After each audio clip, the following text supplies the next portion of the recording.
खास गरी बिमारी नै हो। आफ्नो बिमारी, शरीरमा बिमारीहरू पहिला पनि मलाई चाहिँ साउदीबाट फर्किने बेलामा जलनको रोग थियो।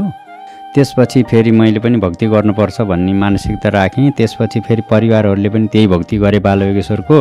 त्यसपछि हामी दुइटै उपदेशी भएर भक्ति गऱ्यौँ, तर पनि त्यहाँबाट केही लाभ पाइएन। झन् उल्टो चाहिँ हामीलाई चाहिँ के भयो भन्दा लाभको बजाय झन् हानि भएको देखियो।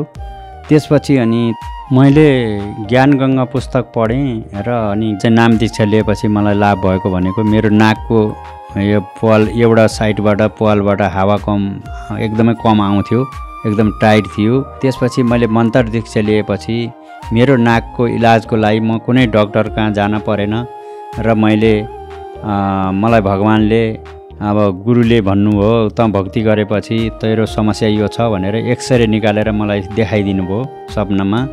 त्यसपछि सद्गुरु रामपालजी महाराजको दयाले, उहाँको भक्तिले मलाई चाहिँ त्यो आफ्नो रोग चाहिँ अटोमेटिक ठिक भयो, सत्यले आफै निको भयो।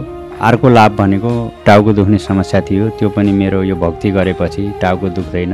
मैले कुनै औषधिहरू खान नि परेको छैन र मलाई साह्रै राम्रो आनन्दले भक्ति गरेको छु र कुनै रोग पनि छैन अहिले।